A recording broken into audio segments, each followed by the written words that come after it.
It is the one sound every Ghanaian who went to boarding school prays they never hear after lights out.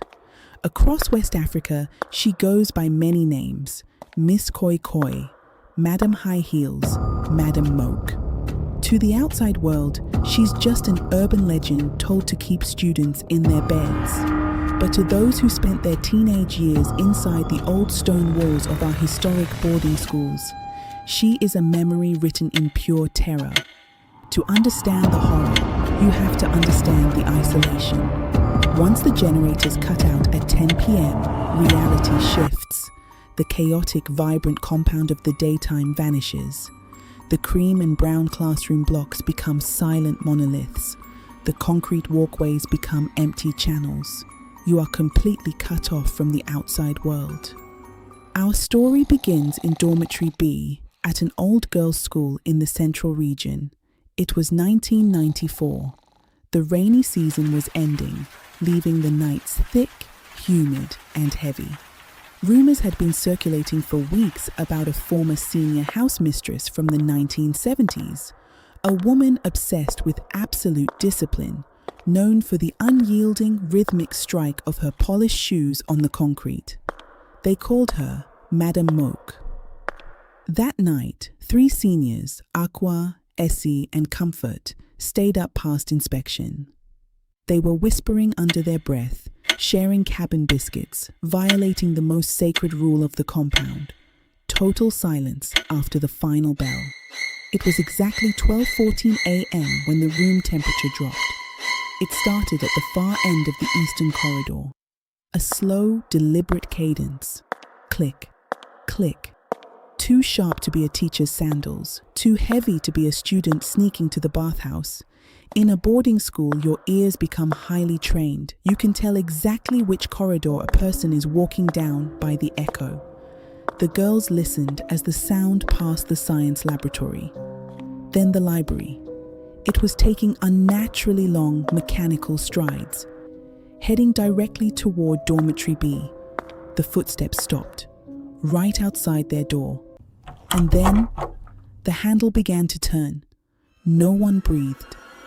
Aqua pulled her blanket over her eyes, her heart hammering against her ribs. Because as she peered through the mesh of her mosquito net, she saw the shadow cutting through the moonlight on the floor. It wasn't the shape of human feet. It was sharp, pointed, like stilts. Suddenly, a terrifying panic swept through the dark room as the unseen presence moved closer. When the morning bell rang and the sunlight finally flooded the room, the door was still locked from the inside. Madam Moke was gone. But right beside Akua's metal trunk, etched deep into the old concrete floor, was a fresh, deep crimson scuff mark. The unmistakable shape of a singular high heel. Some say it's just collective hysteria, a myth born from the stress of boarding school life. But tonight, if you find yourself awake past hours, and you hear that sharp, rhythmic echo coming down your hallway, don't look under the door. Just pull up your blanket and pray she passes you by.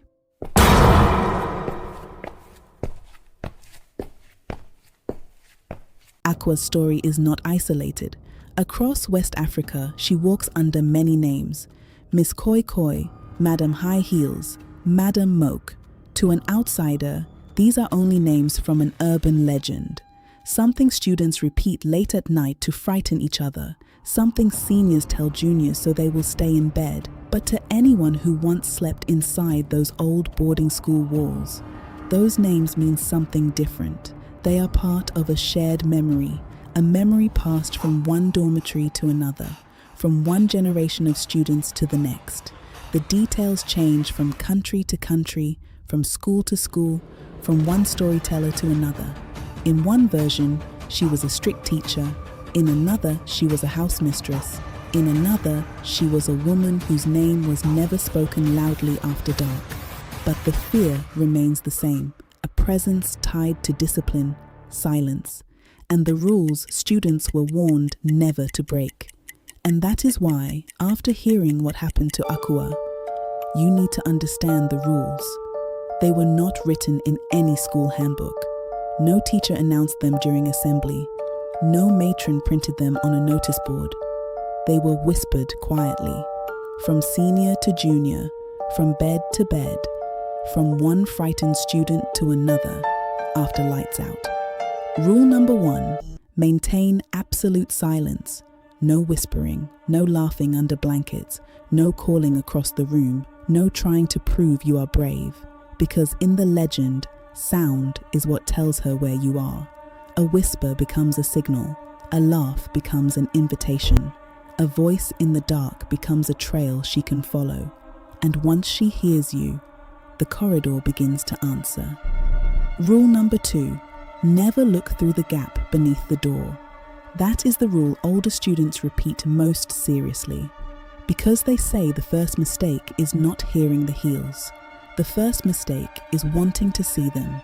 Seniors warn that if you look down and your eyes meet the bottom of those impossibly thin heels, then she has already found your room.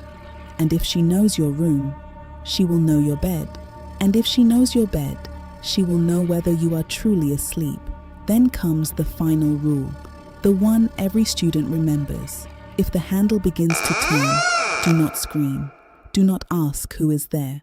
Do not sit up. Do not pray loudly. Pull your blanket completely over your face. Hide your eyes. Control your breathing and pretend to be asleep. Because in the story, fear is not what exposes you. Curiosity does. Whether the crimson mark beside Aqua's trunk was real, imagined, or simply remembered differently over time, the warning survived. Because whether it was fear, memory, or something no one could explain, the girls never forgot what happened when the lights went out.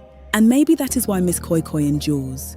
Not because everyone believes she is real, but because every boarding student understands one feeling: lying awake in the dark, listening to the wind outside the louvers, listening to the beds creak, listening to someone turn under a blanket, listening for footsteps that should not be there. Because in a boarding school at night, silence is never completely silent. It has layers, it has distance, it has echoes. And somewhere inside those echoes, a story can survive for decades. So tonight, if you find yourself awake past hours and you hear that sharp, rhythmic echo approaching your room, do not call out. Do not move toward the door. Do not try to prove you are brave. And whatever you do, don't look under the door. Just pull up your blanket,